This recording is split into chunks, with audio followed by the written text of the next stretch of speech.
Imaginez une histoire racontée il y a près de 3000 ans. Une histoire qui parle de monstres, de sorcières, de dieux, d'amour, de guerre et d'un homme prêt à tout pour rentrer chez lui. 3000 ans plus tard, Christopher Nolan décide d'en faire un film. Alors, pourquoi cette histoire est-elle toujours aussi puissante? Bonjour à tous, ici Montaigne. On se retrouve aujourd'hui pour un nouvel épisode de La Voix des auteurs.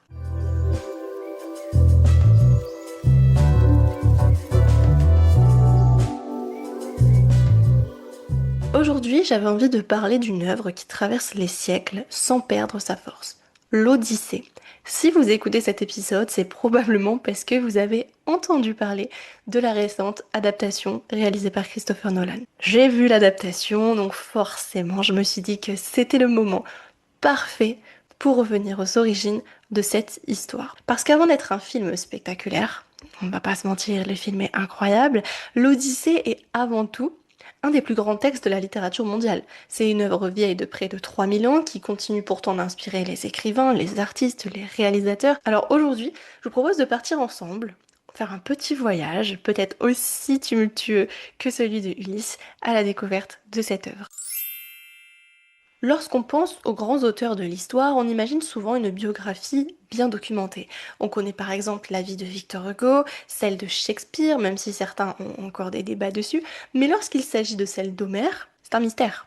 Et c'est ça qui peut-être d'ailleurs rend son histoire encore plus fascinante. Donc les historiens situent généralement sa vie autour du 8e siècle avant notre ère, donc 750 ans avant Jésus-Christ. Mais en réalité, personne ne peut l'affirmer avec certitude, parce qu'on ne sait pas réellement où il est né.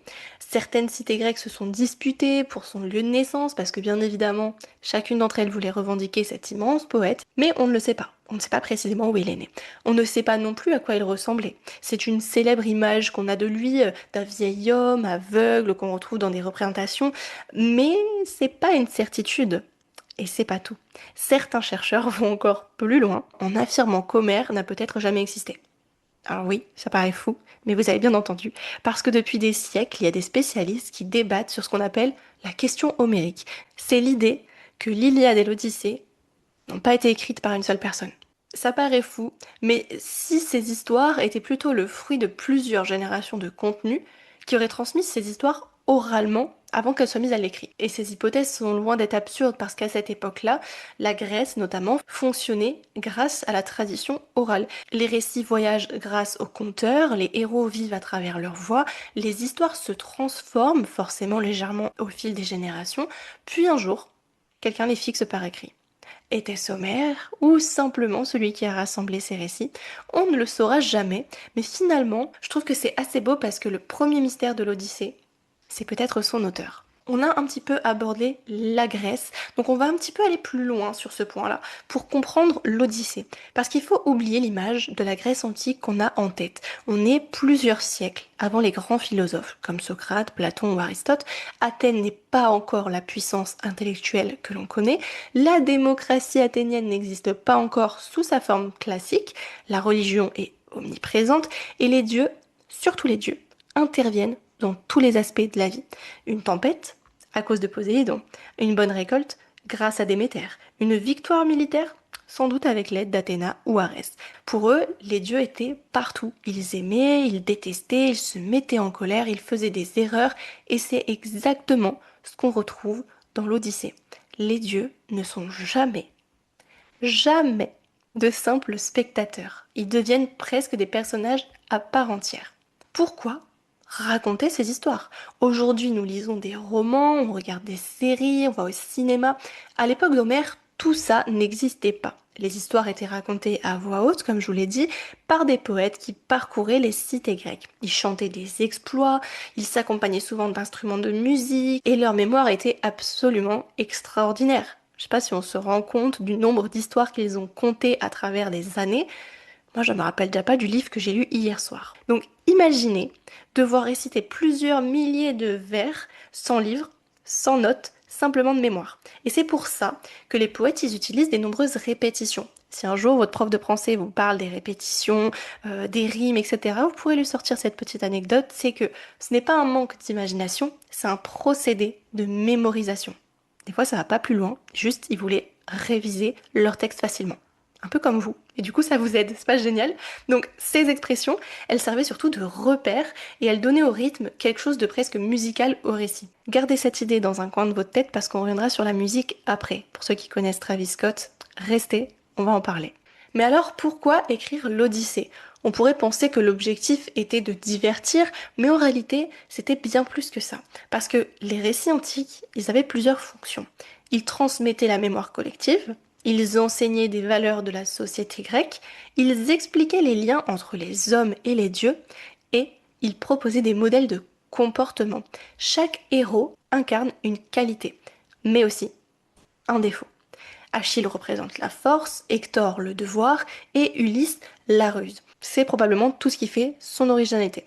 Contrairement aux héros antiques, Ulysse n'est pas le plus fort. Il n'est pas le plus rapide, il n'est pas invincible, il gagne grâce à son intelligence, grâce à sa patience et grâce à sa capacité à réfléchir avant d'agir. Et je trouve que c'est assez moderne parce qu'au fond, ok, on n'aura jamais à combattre un cyclope, certes, mais on doit tous résoudre des problèmes, prendre des décisions difficiles, nous adapter à des situations imprévues, et c'est exactement ce que fait Ulysse tout au long de son voyage.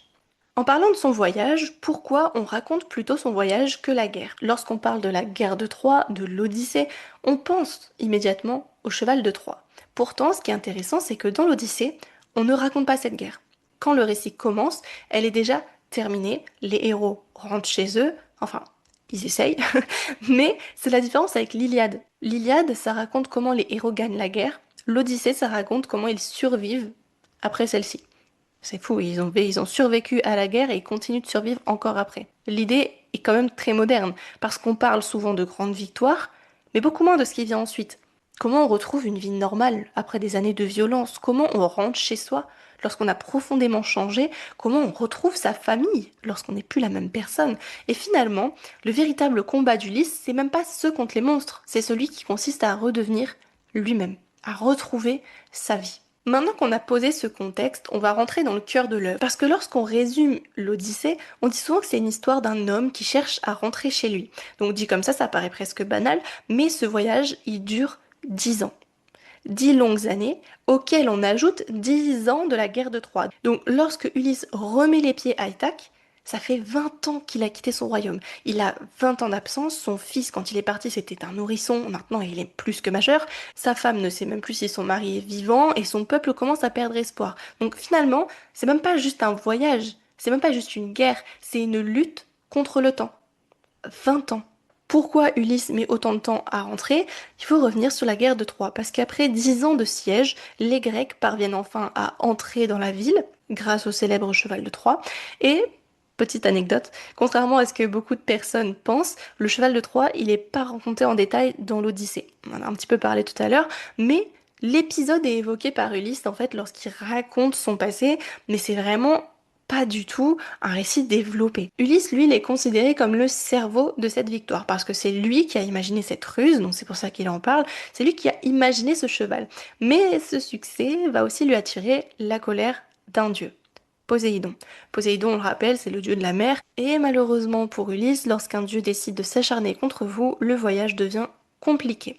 Donc, on va se lancer dans le voyage. La première escale de ce voyage, c'est celle des lotophages. Les habitants de cette île se nourrissent d'un fruit appelé le lotus, et quiconque en mange oublie immédiatement son passé. Il oublie donc sa famille, ses amis, son pays, et en fait, surtout, son désir de rentrer chez lui. Il ne se souvient pas d'où il vient, pour lui il a toujours été ici, donc il ne se souvient même pas qu'il doit rentrer chez lui.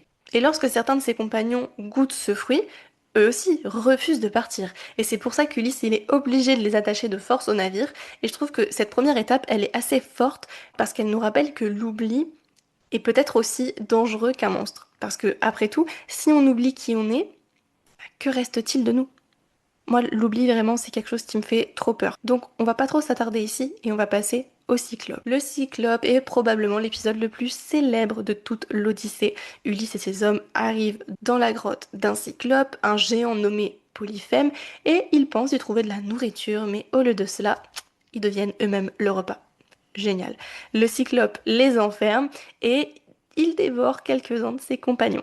Donc impossible de se combattre, Polyphème est beaucoup trop puissant, donc Ulysse, une fois de plus, imagine un plan. Ce qu'il propose, c'est d'offrir du vin au Cyclope. Le Cyclope s'endort, les Grecs lui crèvent son unique œil avec un pieu brûlant, Ulysse lui donne un faux nom. Il dit s'appeler personne. Car lorsque Polyphème hurle de douleur, les autres cyclopes accourent et ils demandent qui t'attaque. Et Polyphème répond personne. Et donc forcément les cyclopes repartent et Ulysse peut aussi repartir. Mais cet épisode, il montre aussi son principal défaut à Ulysse, c'est son orgueil, parce qu'au moment de quitter l'île, il ne peut pas s'empêcher de révéler son véritable nom, et Polyphème invoque alors son père Poséidon, et c'est à partir de cet instant que le dieu fera tout pour empêcher Ulysse de rentrer chez lui. La conclusion, c'est faites attention à ce que vous dites parce qu'une phrase prononcée par fierté peut changer le cours d'une vie. Voilà, réfléchissez avant de parler, nos parents ils avaient raison finalement. Plus loin dans son voyage, Ulysse rencontre Éole, le maître des vents, d'où vient le mot éolienne. Et donc Éole accepte de l'aider, il enferme tous les vents contraires dans un sac de cuir et il ne laisse souffler que le vent capable de ramener le navire à Ithaque. Le voyage est enfin terminé, ou presque. Lorsqu'Ulysse s'endort, ses compagnons décident de regarder ce qu'il y a dans le sac et tous les vents s'échappent. La tempête reprend, le navire est repoussé et c'est tragique parce que pendant quelques heures, Ulysse était enfin arrivé au bout de son voyage et tout s'écroule à cause de la curiosité et de la méfiance de ses propres hommes. C'est fou parce qu'il y a vraiment des morales partout. La curiosité est un vilain défaut. Plus tard, les Grecs arrivent chez Circé. Circé, une magicienne capable de transformer les hommes en animaux, et les compagnons d'Ulysse sont changés en porcs. Grâce à l'aide du dieu Hermès, Ulysse résiste à sa magie, et finalement Circé devient son allié, elle l'héberge pendant un an. Oui, oui, un an. C'est vraiment quelque chose qu'on oublie, mais un an. Alors, pourquoi repartir lorsqu'on est en sécurité? Pourquoi reprendre un voyage aussi dangereux? C'est une question très humaine, mais parfois, avancer demande plus de courage que rester là où on est bien. Donc, il reprend son chemin et on repart pour un tour. On arrive donc à la descente aux enfers. C'est sans doute l'un des passages les plus impressionnants du poème, car pour savoir comment rentrer chez lui, Ulysse doit consulter le devin Tirésias. Celui-ci, il est mort. Donc, il faut descendre au royaume des morts. Cette scène, elle est essentielle parce qu'Ulysse, il affronte pas seulement des monstres, il affronte ses souvenirs, ses regrets, ses compagnons disparus, et il comprend que son voyage ne sera jamais uniquement géographique. C'est aussi un voyage intérieur. Il doit se remettre en question, il doit travailler sur lui-même pour avancer et presque même se repentir. Il doit devenir une nouvelle personne pour rentrer chez lui. Mais un enfer en enchaîne un autre, et celui-là est le pire, c'est la tentation. Les sirènes. On ne peut pas évoquer l'Odyssée sans parler des sirènes. Leur véritable pouvoir, c'est leur chant. Un chant si merveilleux que tous ceux qui les entendent se dirigent vers elles. Ulysse veut écouter ce chant, mais il connaît le danger, donc il demande à tous ses compagnons de se boucher les oreilles avec de la cire, puis il leur donne de l'attacher au mât du navire. Et surtout, de ne jamais le détacher. J'adore ce passage parce qu'il montre l'immense preuve d'intelligence d'Ulysse. Il sait qu'il sera tenté, alors il se prépare à l'avance un moyen de résister. Finalement, c'est pas si différent de nos vies d'aujourd'hui. On sait qu'il existe des tentations auxquelles on risque de céder, et le plus difficile, c'est pas toujours de résister sur le moment, c'est d'avoir à l'avance prévu comment y résister. Par exemple, moi je sais que si j'ai une tablette de chocolat chez moi, ça va être vachement plus compliqué de résister, donc qu'est-ce que je vais faire pour pas être tenté? Je vais pas en acheter. Maintenant, il ne reste plus que deux étapes. Choisir entre deux catastrophes, donc le monstre marin qui dévore les marins, ou un gigantesque tourbillon qui engloutit tout le navire. Ce passage, il nous rappelle qu'il existe parfois des décisions sans bonne solution. Le courage, c'est juste de choisir celui qui donnera le moindre mal. Bien évidemment, ici, Ulysse choisit le monstre marin qui dévore quelques-uns de ses hommes et il continue son chemin. Mais le chemin ne s'arrête pas. Non, il y a un nouveau naufrage. Ulysse échoue sur l'île de Calypso, une nymphe qui tombe amoureuse de lui. Elle lui propose de rester auprès d'elle pour toujours, elle lui offre même l'immortalité. Imaginez, ne plus jamais vieillir, ne plus jamais mourir. Beaucoup auraient accepté, comme Bella dans Twilight, mais pas Ulysse. Il préfère retrouver Pénélope, vieillir avec elle, mourir comme un homme. Et je trouve cette scène magnifique parce qu'elle montre que ce qui donne la valeur à notre vie, c'est pas sa durée. On sait tous qu'on a un point final, que notre vie ne durera pas indéfiniment, mais c'est ce qu'on décide de faire de tout ce temps qu'on a. Et c'est ça qui est beau, et c'est ça qu'Ulysse met en avant, c'est que ce qui reste de sa vie, il veut le passer avec Pénélope. L'amour triomphe et Ulysse revient à Ithaque. Après 20 années d'absence, il rentre enfin chez lui, mais rien n'est simple. Alors Athéna le déguise en vieillard et pendant ce temps, plus d'une centaine de prétendants occupent son palais. Tous veulent épouser la magnifique Pénélope et devenir roi. Mais Pénélope, pourtant, elle continue de gagner du temps grâce à sa célèbre ruse. Elle promet de choisir un mari lorsqu'elle aura terminé de tisser un linceul. Mais chaque nuit, elle le défait en secret. Ça prouve qu'elle appartient à Ulysse. Et finalement, celui-ci révèle son identité, il élimine les prétendants, le royaume est sauvé, la famille est réunie. On pourrait penser que c'est une happy end, mais non, parce qu'Ulysse revient profondément transformé. Il a vécu, rappelons-le, 20 ans d'épreuves, donc forcément, il n'est plus le même homme que celui qui était parti pour Troie. Mais si l'Odyssée nous marque autant, ce n'est pas uniquement grâce à son histoire, c'est aussi grâce à ses personnages. Des personnages qui sont bien construits et qui continuent près de 3000 ans plus tard à inspirer des écrivains, des psychologues, des cinéastes. Alors, prenons quelques instants pour découvrir de plus près ces personnages qui ont traversé les siècles.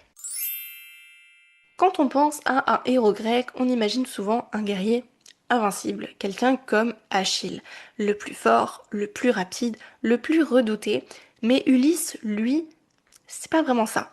Bien sûr, il sait se battre parce que c'est un grand roi, comme on l'a vu dans l'histoire, c'est un excellent stratège, un guerrier qui est respecté de tous, mais ce n'est pas sa force qui lui permet de survivre. Sa véritable arme, c'est son intelligence. Par exemple, avec le Cyclope, Ulysse, il pourrait essayer de le combattre, mais ça serait un suicide. Alors qu'est-ce qu'il fait? Il réfléchit, il lui donne son nom, personne, il lui crève l'œil, etc., etc. Et ce passage, il est devenu célèbre parce qu'il résume le personnage. Ulysse, il gagne parce qu'il pense différemment. Il pense autrement. C'est un héros qui est très moderne parce qu'il nous rappelle que l'intelligence, ça peut être une force. Enfin, c'est une force en fait. Je pense que c'est ça qui explique aussi pourquoi il est populaire aujourd'hui, c'est qu'on peut s'identifier à lui. Et ce qui me plaît chez lui, c'est qu'il commet des erreurs. Et c'est aussi pour ça que je fais cette transition, parce que justement, c'est ça qui le rend humain. Il fait des très grosses erreurs, des très très grosses erreurs, mais ça montre qu'il est loin d'être parfait. Pourtant, si quelqu'un le voit à ses yeux comme quelqu'un de parfait, c'est Pénélope. Pendant très longtemps, on a résumé Pénélope comme une seule chose, la femme qui attend son mari. Mais en fait, on découvre un personnage qui est beaucoup plus intéressant parce que c'est la seule qui croit que Ulysse n'est pas mort. Pendant que les prétendants envahissent son palais, mangent ses réserves, dépensent ses richesses, ils veulent qu'elle choisisse un nouvel époux, et pourtant non. Non, elle ne veut pas, et c'est comme Ulysse, pas grâce à la force, elle va pas les mettre de force dehors, mais elle va ruser.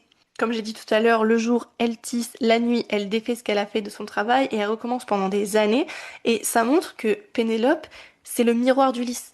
Comme je dis, elle est pareille. Lui, il voyage grâce à son intelligence, et elle résiste grâce à la sienne. Ils se ressemblent beaucoup plus que ce qu'on imagine, et c'est très réductif de dire que c'est juste une femme qui attend son mari.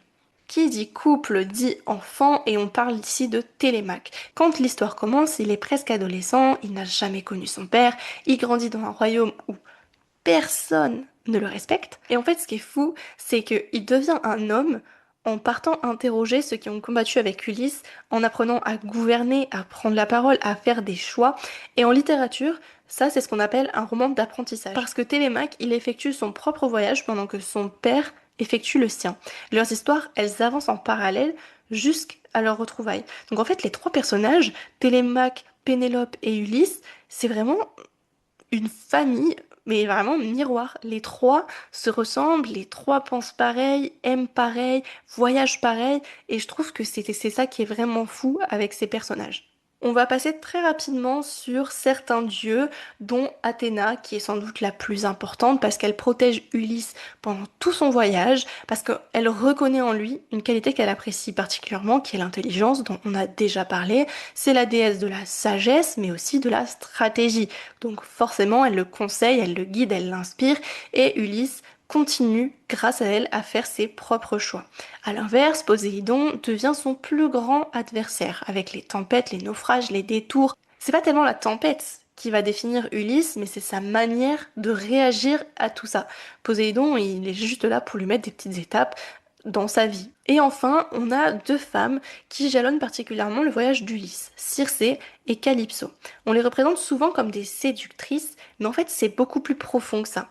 Parce que On a Circé qui transforme les hommes en animaux, mais ce n'est pas seulement de la magie, c'est une manière de montrer qu'un homme qui abandonne sa raison perd son humanité. Et Calypso, elle offre tout ce dont on pourrait rêver. Une île magnifique, de l'amour, l'immortalité, l'absence de souffrance, et pourtant Ulysse refuse. Mais alors pourquoi? Parce qu'en fait, il préfère une vie imparfaite auprès de Pénélope plutôt qu'une éternité loin d'elle. Je trouve ça magnifique. L'idée est trop belle. Je suis jalouse. Je suis jalouse. Jalouse de Pénélope et jalouse de Homère d'avoir trouvé une histoire aussi belle. Grâce à tout ça, on voit qu'en fait, la vie a de la valeur. Et sa valeur, c'est pas parce qu'elle dure éternellement, c'est parce qu'on la vit avec des personnes qu'on aime. Il n'y a pas plus beau. Il n'y a pas plus beau, en fait, que de vivre notre vie avec des gens qu'on aime. Moi, j'adore ça. Je suis une grande amoureuse de l'amour, vous le savez, donc forcément, Ulysse et Pénélope, bah voilà, je les aime, quoi. Donc, on a beaucoup parlé de l'Odyssée, de l'histoire, des personnages, mais cette histoire, elle est devenue un pilier de la littérature mondiale. Alors, on va maintenant découvrir pourquoi l'Odyssée est encore aussi moderne après 3000 ans. Pourquoi elle nous parle encore autant. La première raison, c'est parce qu'elle n'est pas seulement une histoire de voyage, c'est une histoire de transformation. Au début du récit, Ulysse est un roi, puis un héros de guerre, un homme connu pour son intelligence, ses victoires, mais lorsqu'il quitte Troie, il entre dans un monde où il ne maîtrise plus rien. Il perd ses hommes, son bateau et même son identité. À plusieurs moments du voyage, il est dépouillé, il devient un homme qui cherche à survivre. Et c'est ça qui rend son parcours intéressant parce que son objectif n'est pas seulement de retrouver son île, c'est de retrouver sa place dans le monde. On pourrait presque dire que chaque épreuve représente une partie de lui-même. Bon, vous allez me dire que je pousse un peu loin. Le cyclope, par exemple, pourrait représenter la confrontation avec une force qu'il ne peut pas vaincre physiquement. Comment confronter quelque chose qu'on ne peut pas battre par la force? Les sirènes, elles représentent la tentation, bon jusque-là, voilà, ça on le savait. Calypso, elle représente la possibilité d'abandonner. Calypso, plein de personnes face à elle auraient décidé de rester ici. On choisit de laisser la douleur derrière nous, la souffrance, la difficulté de la vie, pour juste être sur une plage avec une magnifique femme et manger du lotus toute la journée. Moi j'aurais dit oui. Moi j'aurais dit oui. Donc Ulysse a été très fort parce qu'il n'a pas abandonné. Les enfers, ils représentent la confrontation avec son passé. Chaque étape l'oblige en fait à apprendre quelque chose, à évoluer et à changer. C'est pour ça que l'Odyssée, c'est devenu une histoire aussi connue parce que c'est l'histoire d'un personnage qui part différent de celui qu'il était à son arrivée. On va faire un petit point sur le thème du retour. Retrouver son chez-soi. C'est un thème essentiel dans la littérature antique, mais ce qui est fascinant, c'est que le retour d'Ulysse, il n'est pas simple, parce qu'il pose une question. Peut-on vraiment rentrer chez soi après avoir changé? Ulysse part, rappelons-le, pendant 20 ans. Pendant ces années, tout a changé, et lorsqu'il revient, est-ce vraiment le même endroit? Est-ce la même famille? Est-ce le même Ulysse? C'est des questions qu'on connaît tous à notre échelle, des moments où on a l'impression de plus être la même personne qu'on était avant, par un déménagement, une rupture, un changement de métier, ou même une épreuve émotionnelle, on n'arrive pas à revenir en arrière. On construit quelque chose de nouveau. Et Ulysse, c'est un petit peu ce qu'il a vécu avec ce voyage. Il a construit quelque chose de nouveau et il n'est plus le même. Et s'il n'est pas le même, c'est aussi parce qu'il a été très seul pendant très longtemps. La solitude d'Ulysse, c'est quelque chose qu'on connaît. On est dans une époque où on est constamment connecté, on veut tout le temps parler à quelqu'un, à l'autre bout du monde, en quelques secondes, et pourtant, on ressent toujours cette solitude intérieure. Moi, la première, le nombre de fois où je me sens seule alors que je suis entourée, seule avec du monde autour, comme dirait Orelsan, Ulysse connaît cette solitude. Il est entouré par des compagnons pendant une partie de son voyage, mais personne peut réellement vivre ses épreuves à sa place. Son combat personnel. Il doit prendre des décisions seul pour son équipe, il doit avancer malgré le doute, c'est un chef, donc il doit montrer qu'il a raison, il doit montrer qu'il n'hésite pas, et c'est ce qui explique, je pense, pourquoi les lecteurs se reconnaissent en lui. Si Ulysse a changé de forme, c'est comme son histoire, elle a voyagé d'une époque à une autre, mais elle garde toujours quelque chose, c'est son âme originale. Aujourd'hui, c'est justement ce que Christopher Nolan a voulu faire, prendre ce récit antique et lui donner une nouvelle vie sur grand écran. On est arrivé à la partie que vous attendez le plus, Christopher Nolan face à l'Odyssée.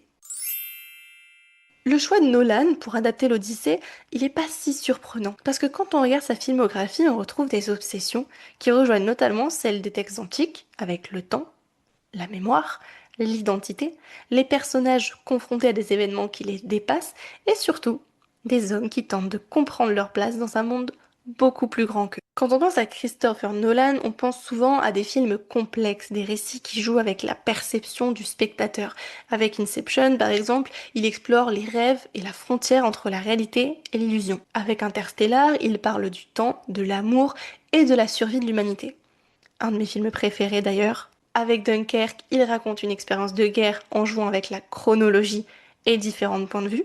Si vous ne l'avez pas vu, allez le voir, il est incroyable. Ce qu'on constate, c'est que ces personnages dans ces histoires sont confrontés à quelque chose qui les dépasse, exactement comme Ulysse.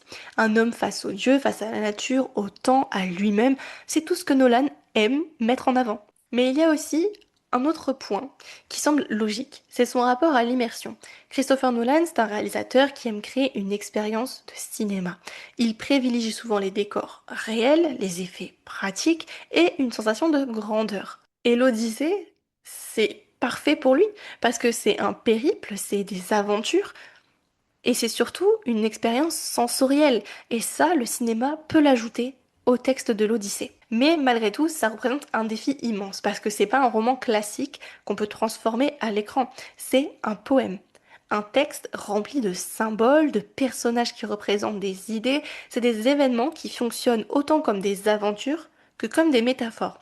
Donc, comment rester fidèle à Homère tout en créant une œuvre cinématographique et en plus de ça, moderne? Parce qu'une adaptation, on en avait déjà parlé sur le podcast, mais c'est pas une copie. Un réalisateur, il a des choix à faire. Il doit supprimer des choses, en développer d'autres, réinterpréter. Et le vrai enjeu, c'est est-ce que l'esprit de l'œuvre est conservé dans son film? Ce qui est intéressant avec Nolan, c'est qu'il cherche pas généralement à raconter une histoire. Il cherche surtout à l'interroger. Avec Ulysse, bien évidemment, il possède un personnage extrêmement riche. Parce qu'au-delà du héros qu'on connaît, c'est un homme qui est marqué par ce qu'il a vécu. Et cette question de transformation, Nolan, il aime particulièrement l'explorer. C'est quelque chose qu'il aime faire. Et comme on l'a dit depuis le début, le voyage d'Ulysse, c'est pas seulement la distance qu'il parcourt entre Troie et Ithaque, c'est surtout la distance entre l'homme qu'il était au début et celui qui devient. Donc avant de continuer sur ce point-là, on va parler du casting. Et vous allez comprendre pourquoi je fais une petite parenthèse sur le casting. Non, parce que c'est très important de donner un visage au héros. L'un des grands enjeux d'une adaptation, c'est forcément le choix des acteurs. Tout le monde a une image de Ulysse, de Pénélope, on a tous des figures mythologiques dans nos têtes créées grâce à la lecture. Donc le casting, il doit réussir quelque chose de très difficile, incarner un personnage légendaire en lui donnant une dimension humaine. Christopher Nolan, il n'a pas seulement choisi des acteurs parce qu'ils sont connus. Bon, c'est des acteurs qui le suivent depuis de nombreux films. À chaque fois, les têtes d'affiche reviennent sur chacun de ses films. Mais c'est aussi parce que c'est des comédiens qui sont capables de porter des personnages complexes. Et il le sait parce qu'il a déjà travaillé avec eux. Prenons par exemple Matt Damon. Matt Damon, il dégage une forme d'humanité qui correspond très bien à l'image que personnellement, en tout cas, je me suis fait d'Ulysse. C'est pas juste un héros qui est invincible, style super-héros. C'est surtout un homme qui est marqué par la guerre, qui est fatigué, qui continue d'avancer malgré tout. Et Matt Damon, quand on regarde dans tous ses autres rôles, c'est un peu ce qu'il met en avant.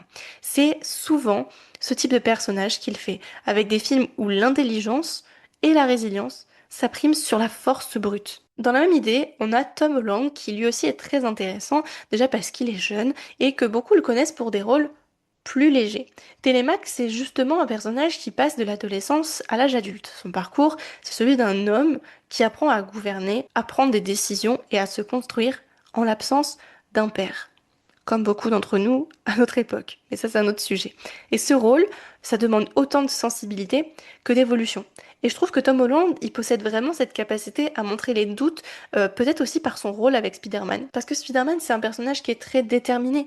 Il a besoin et envie d'évoluer. Et je trouve que du coup, Tom Holland, forcément, on l'identifie grâce à sa détermination. Anna Thaoué, quant à elle, elle apporte une grande élégance à Pénélope. Et on peut aussi le mettre en miroir avec les autres personnages qu'elle joue, tout aussi élégants. Elle fait preuve d'une force remarquable. Pendant 20 ans, elle protège son royaume, elle résiste aux prétendants et elle utilise la ruse pour gagner du temps. C'est un rôle qui me demande beaucoup de retenue et Anna Thaoué, elle excelle souvent dans ces personnages-là, où les émotions y passent davantage par les regards, par les expressions du visage, du corps, etc., que par les grands discours. Et il y a énormément d'autres acteurs qu'on pourrait citer, mais tous ont un point commun, c'est qu'ils arrivent à rendre ces figures mythologiques humaines. On s'attache à eux, on arrive à s'imaginer Pénélope, Ulysse, Télémaque, et du coup, ça réussit parce qu'on fait disparaître l'acteur derrière le personnage. La deuxième grande force d'une adaptation au cinéma, c'est bien évidemment sa mise en scène. Dans le livre, Homère, il utilise des mots pour créer des images. Il décrit des mers immenses, des créatures fantastiques, des paysages inconnus. Au cinéma, c'est les images qui vont prendre le relais. Et c'est là que la vision d'un réalisateur, comme Nolan, devient essentielle. Comment représenter les dieux, comment filmer les monstres, comment les rendre crédibles. Et le risque, c'est de faire un film d'aventure. Un film d'aventure spectaculaire. Et l'Odyssée, c'est pas ça. L'Odyssée, c'est plus que ça. C'est une grandeur, c'est des émotions, des silences, des moments de solitude. J'ai mis les silences parce qu'il y a vraiment des scènes dans l'Odyssée où il n'y a pas de bruit. Et c'est ce silence qui rend vraiment la force dans la scène. Il y a rien, il y a juste rien. Et je trouve que c'est ces moments-là qui montrent la solitude, l'attente, le manque. Et j'ai adoré. Comme j'en perds mes mots et que je suis en train de vous donner un petit peu mes émotions, mes sentiments, mes ressentis, on passe à mon regard sur le film. Ce qu'il a réussi et que j'ai adoré. La première chose qui m'a frappée dans le film, c'est sa sensation d'échelle. Je m'explique. Avant d'être une histoire de monstre ou de dieu, c'est une histoire d'espace. Un homme qui est perdu face à quelque chose de plus grand que lui, la mer, la nature, les forces, les dieux. Et je trouve que Nolan a très bien réussi à retranscrire cette idée. On ressent la solitude d'Ulysse quand il est seul en train de dériver sur sa petite barque en bois. On ressent la grandeur du monde qui traverse face à l'océan immense. Les plans sont magnifiques et on ressent, peut-être qu'on le ressent plus aussi en IMAX et c'est pour ça que je l'ai ressenti comme ça en tout cas, c'est vraiment l'immensité.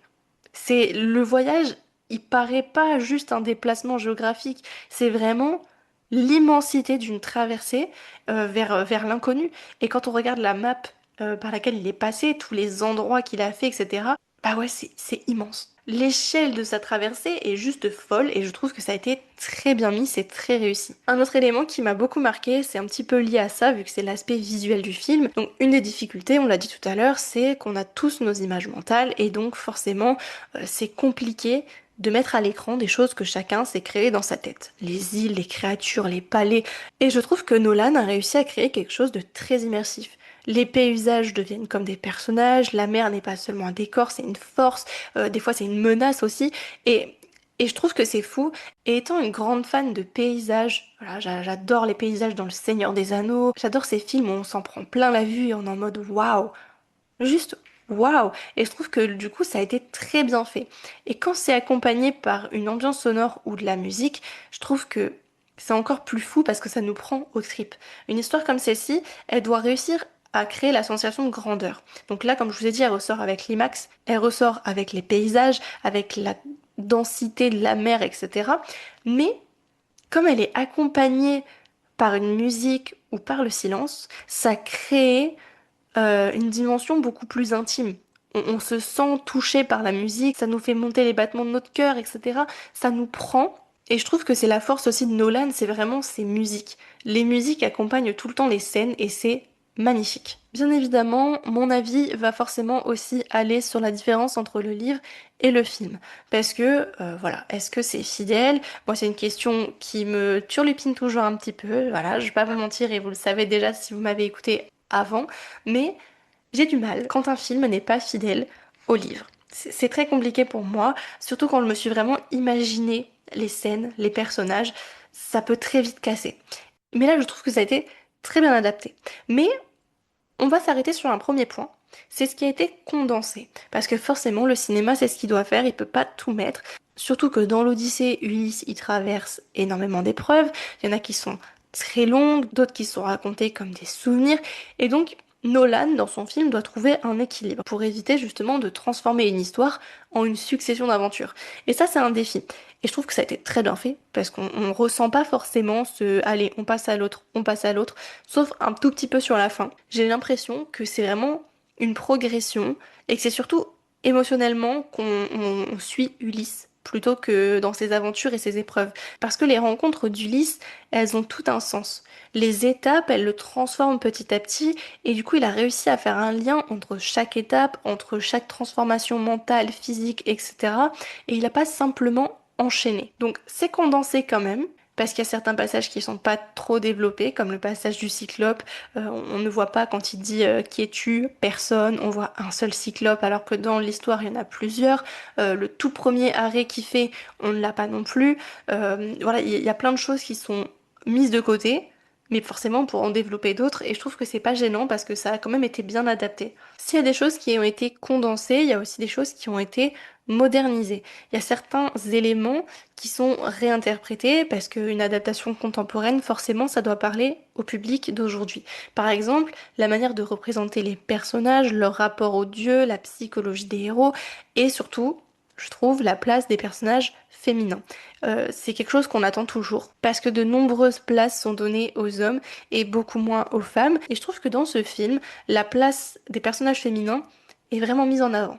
On n'a pas l'impression que c'est en décalage avec l'époque. Par exemple, Pénélope, elle a une place principale presque dans le film, alors que dans le livre, même si on la fait passer quand même pour une personne très importante, qui n'est pas là juste pour attendre son mari, etc., elle est quand même mise au second plan. Au premier plan, ça va être Ulysse et tout son parcours, tout ce qu'il a vécu.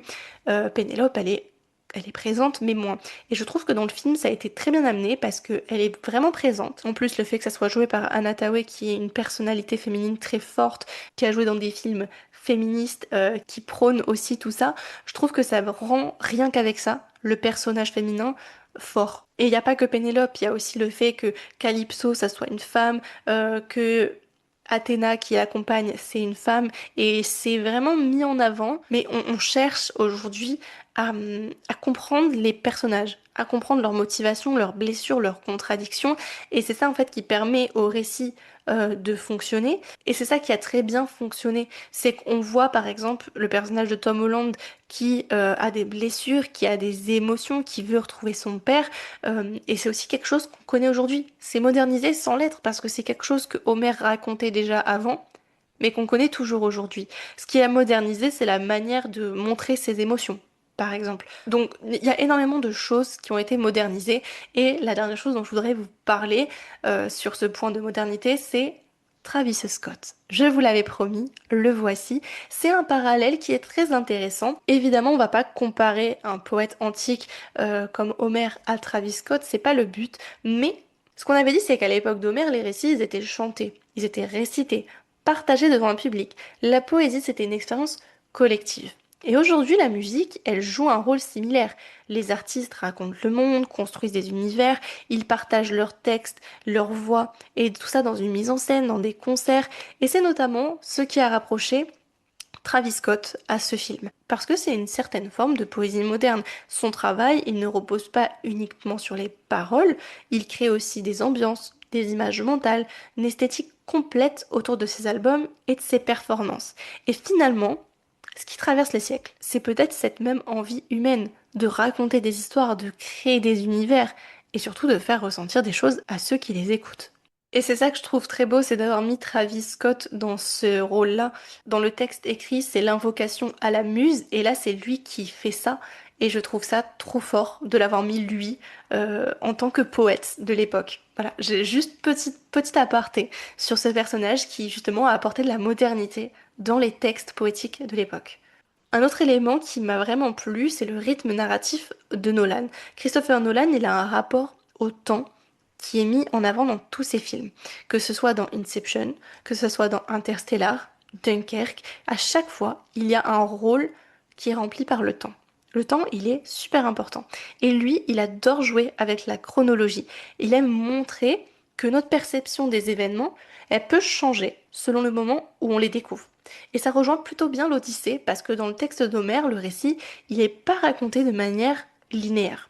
L'histoire, elle commence quand Ulysse est déjà absent depuis des années, puis les éléments sont racontés après coup, et Ulysse devient lui-même le narrateur d'une partie de son aventure. Et en fait, cette structure, elle permet de découvrir son histoire progressivement. Et c'est quelque chose qui a forcément intéressé Nolan, mais qui est très bien transmis dans son film, et c'est quelque chose qu'on ressent. Parce que le rythme imposé est pas linéaire, il change. Les épreuves sont plus longues, les épreuves sont plus intenses, et c'est ça qui crée un rythme à l'histoire. Une dernière chose qui m'a plu, et après je vais devoir m'arrêter parce que je parle depuis trop longtemps, mais ce film est absolument génial, allez le voir. Mais c'est la manière dont Nolan y réussit à rappeler qu'avant d'être un mythe, Ulysse c'est un homme. Un homme qui cherche simplement à retrouver ce qu'il aime. Donc bien évidemment, il a une aventure, des paysages, des scènes spectaculaires qui sont vraiment mis en avant dans le film, qui est magnifique, mais il y a toujours cette quête profondément humaine qu'on a évoquée des dizaines de fois depuis le début de l'épisode, c'est de vouloir rentrer chez soi. Et je trouve que dans le film, ça a été mais fait avec tellement de finesse. On ressent son envie de rentrer par quelques phrases, par sa détermination, mais à la fois, c'est pas forcément dit tout le temps. Il n'est pas tout le temps en train de dire je veux retrouver mon enfant doit avoir 15 ans aujourd'hui, je veux retrouver Pénélope, ma femme me manque, etc. C'est plutôt par sa détermination à rentrer que c'est mis en avant et cette quête justement de se dépasser, de continuer malgré tout et de jamais abandonner son objectif principal qui est de rentrer chez lui. Et en fait tout ça, ça a quelque chose vraiment d'épique. C'est quelque chose qu'on retrouve dans le texte, ce souffle un peu épique et qui est très bien mis en avant dans le film. Adapter une œuvre ancienne, c'est hyper compliqué parce que il faut éviter des pièges, comme par exemple un film nostalgique qui est enfermé dans l'Antiquité ou un film trop modernisé qui perdrait son identité. Et là, en fait, ce film a trouvé un équilibre entre les deux, entre l'héritage de l'histoire grecque de Homère et la modernité. Il a trouvé un bon équilibre sur tout ce qui est physique, esthétique, mais aussi par l'histoire en elle-même. On est transcendé par les paysages, les personnages, parce que c'est quelque chose auquel on peut s'identifier aujourd'hui. Donc ça veut dire qu'il a très bien fait son travail, parce qu'on retrouve l'essence grecque de Homère, mais on retrouve la modernité de Nolan. Malheureusement, je vais devoir vous laisser. Je pourrais en parler pendant des heures tellement le film est magnifique. Et il y a plein de choses que j'ai pas pu vous dire parce que le temps passe et je peux pas aller plus loin. Mais on va conclure parce que finalement, cette œuvre de 3000 ans, elle nous parle toujours aujourd'hui. Parce que derrière les dieux, les monstres, les légendes, l'Odyssée, ça raconte surtout quelque chose d'humain. La perte, le courage, le désir de rentrer chez soi et la difficulté de retrouver sa place après avoir changé. Et c'est pour ça, je pense, que Christopher Nolan a choisi de l'adapter aujourd'hui, parce qu'en fait, d'une certaine manière, on est en train de vivre notre propre Odyssée. On a nos tempêtes, nos épreuves, nos monstres, et notre propre Ithaque à retrouver. J'espère que cet épisode vous a plu. N'hésitez pas à me dire ce que vous avez pensé du film ou si vous l'avez lu, si vous avez trouvé qu'il est bien adapté. Si vous ne l'avez pas lu, n'hésitez pas à aller le lire, c'est toujours très intéressant de se pencher plus loin que ce qu'on regarde sur les écrans et de comprendre d'où vient vraiment l'histoire. Merci d'avoir écouté cet épisode de La Voix des auteurs et je vous donne rendez-vous bientôt pour un nouvel épisode. Ciao!